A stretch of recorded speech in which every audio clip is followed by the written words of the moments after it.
చేసుకుందామండి. వెజ్ బిర్యానీ కావాల్సిన ఇంగ్రీడియంట్స్ నేనైతే ఒక 3 క్యారెట్స్ తీసుకున్నా, 2 ఆనియన్స్, అలాగే పొటాటోస్ ఒక 5 తీసుకున్నాను.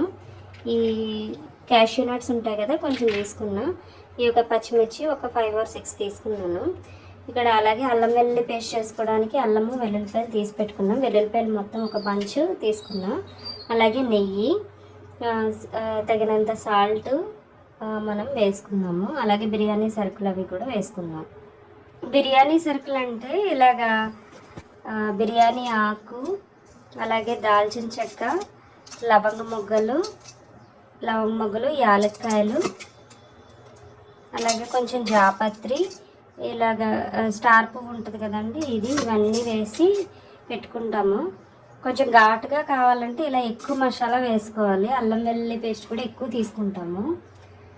ఓకే, తర్వాత ఇవన్నీ కట్ చేద్దాం.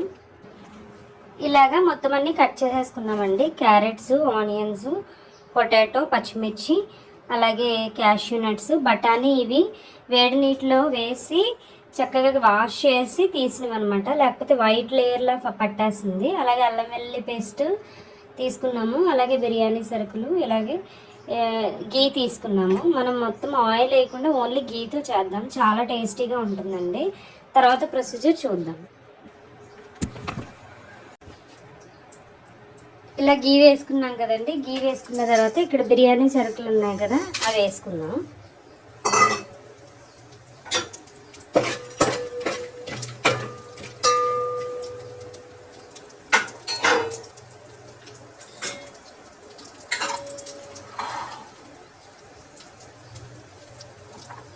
తర్వాత జీడిపప్పు వేసుకున్నాం. జీడిపప్పు, పచ్చిమిర్చి,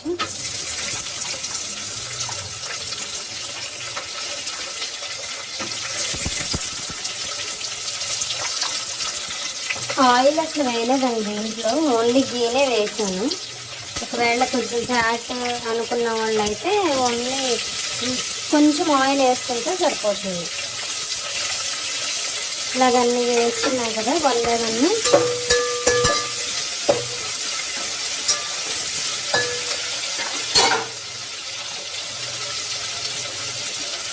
అలాగే రిమైనింగ్ క్యారెట్స్,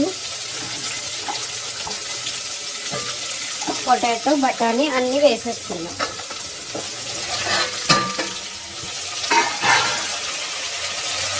అల్లం వెల్లుల్లి పేస్ట్ కూడా వేసేసుకుని ఒకసారి కలిపేసుకున్నాం.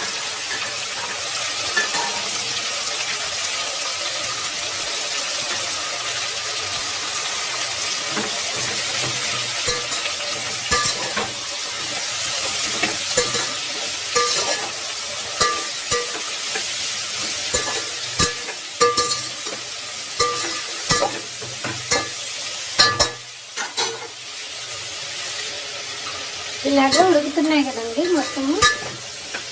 అల్లం వెల్లుల్లి పేస్ట్ వేసిన కొంచెం సేపు మగ్గనిచ్చిన తర్వాత మనము 4 గ్లాసెస్ రైస్ తీసుకుంటున్నాము. 4 గ్లాసెస్ రైస్కి 8 గ్లాసెస్ వాటర్ వేస్తున్నాం. దీంట్లో కొంచెం ఫుడ్ కలర్ యాడ్ చేసుకోవాలనుకుంటే చేసుకోవచ్చు, కొంచెం కలర్ఫుల్గా కనిపించాలనుకుంటే. లేకపోతే ఇలా ఉంచేసినా పర్వాలేదు. నేను కొంచెం ఫుడ్ కలర్ యాడ్ చేస్తాను. నేను ఫుడ్ కలర్ అంటే ఏదో కాదండి, ఇలాగ నేను పసుపు యాడ్ చేశాను. Or otherwise food colour, orange food colour ఉంటుంది, ఎల్లో ఫుడ్ కలర్ ఉంటుంది, అలా ఏదైనా యాడ్ చేయొచ్చు.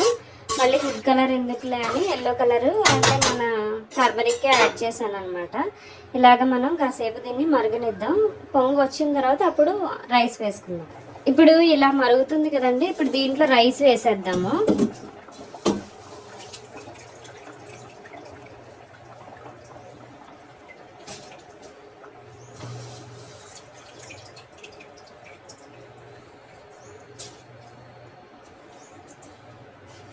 ఇప్పుడు రైస్ అంతా వేస్తానండి. రైస్ అంతా వేసేసి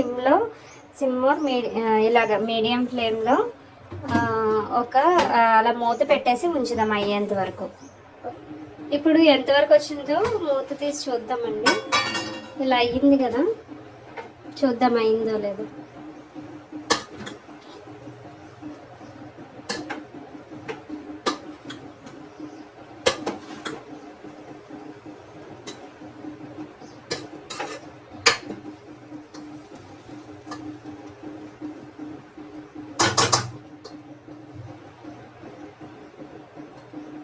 కొంచెం తడి ఉంది, జస్ట్ ఒక 1-2 మినిట్స్ ఉంటే సరిపోతుంది. మళ్ళీ ఒకసారి చెక్ చేద్దామండి అయిందో లేదో.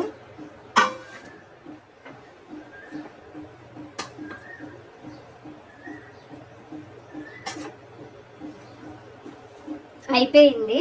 జస్ట్ ఒక 5 మినిట్స్ మనము స్టవ్ మీద ఫ్లేమ్ లేకుండా స్టవ్ ఆఫ్ చేసేసి ఉంచేస్తే సరిపోతుంది. దానికన్నా కొంచెం పలుకుగా ఉన్నది ఏదైనా ఉంటే మగ్గిపోయి కొంచెం బాగుంటుంది అనమాట. అంతేనండి.